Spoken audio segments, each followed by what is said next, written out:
Love, adventure, and an idyllic escape from reality. A story that begins with a young couple's dreamy getaway. But what if I told you that this charming romance took an unexpected turn? A turn so gut-wrenching that it kept the world waiting for 31 long years. Join us on this journey of piecing together the fragments of an unsolved puzzle with twists and turns that defy all reason. It's November 18, 1987, when Tanya Van Cuylenborg, 18, and her high school sweetheart Jay Cook, 20, leave British Columbia for Seattle to run an errand. They decide to spend the night in Cook's parents' van. Little did they know that there was no return home. The trip was supposed to last a day, and when the couple didn't return the following evening, their parents knew that something sinister was up. While Tanya's elder brother John was away at college, he received a frantic call from his concerned father. What could have possibly gone wrong? The families decided to file missing person reports and clung on to hope. Finally, on November 24, 1987, a devastating discovery awaited the investigators. Tanya's lifeless body had been discovered in a desolate ditch within the rural expanse of Skagit County, Washington, a staggering 80-mile stretch from the city of Seattle. Tanya had been murdered in cold blood, the crime scene devoid of any emotion or remorse. The brutality of her fate revealed itself in a fatal gunshot wound to the head, and her attire told a harrowing tale. Her lower body had been stripped off of her clothes, and zip ties lay in proximity to her, underscoring the agony she endured. However, the discovery of her body was just the tip of the iceberg. Cook was still missing, and the investigators thought of all possibilities. It was clear that she had been raped. Just a day after, the keys to the van, Tanya's ID, ammunition matching the bullet that killed Tanya, and more zip ties, and a disposable glove turned up from underneath the porch of a local tavern in Bellingham, close to the bus station. The van was discovered the same day, and it had a crucial clue: Tanya's black pants and more of those zip ties. A day later, investigators sadly encountered what they had been dreading all along. Jay's badly battered and bruised body had been found nearly 70 miles away from where Tanya had been found. Jay had been strangled to death, and something much worse, a pack of cigarettes had been stuffed down his throat. What cruelty did the young couple suffer amidst their trip? Zip ties were again found even near Jay's body. After months of investigation and search, no leads were found.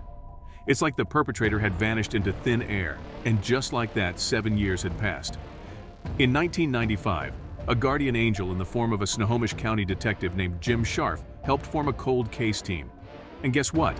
Technology had developed, and they had found semen from Tanya's pants that didn't match Jay Cook. The DNA of the suspect was named Individual A. Now this is where things start getting interesting. In 2015, nearly 10 years later, a random woman named Chelsea Rustad uploaded her DNA to a platform called GED Match that is designed for the communal creation of family trees. Little did she know that her DNA would wield a pivotal role in finding the culprit who had been on the loose for 31 years. In 2018, the Golden State Killer, a man rumored to have had several skeletons in his closet, had been caught. He had been responsible for numerous rapes and murders and was identified using the same GED match technology. That's when Detective Scharf had a brilliant idea. Why not use the same technology to find the killers of Tanya and Jay? Soon, Individual A's DNA was uploaded by Paraben Nanolabs to the GED match, and a genealogist named C.C. Moore joined the team. After 31 years of waiting, a bright ray of hope shone through the results of the GED match. Two people who shared enough DNA with Individual A, the killer, had been found.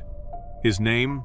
William Earl Talbot II, but the police couldn't barge into his house and arrest him without solid evidence.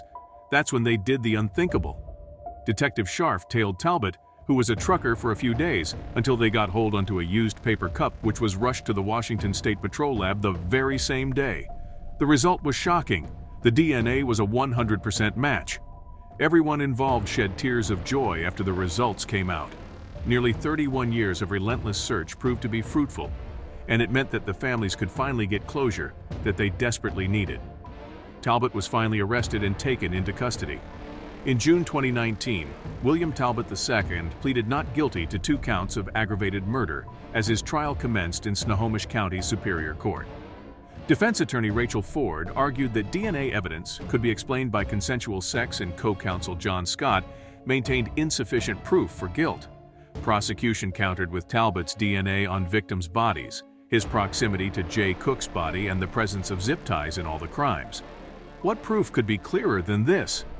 On June 28, 2019, after a 2-week trial, the jury found Talbot guilty, and a month after, he was sentenced to 2 life terms. With each passing day, life seemed like a waiting game for Tanya and Jay's family. After 31 years of agony, they had finally found peace.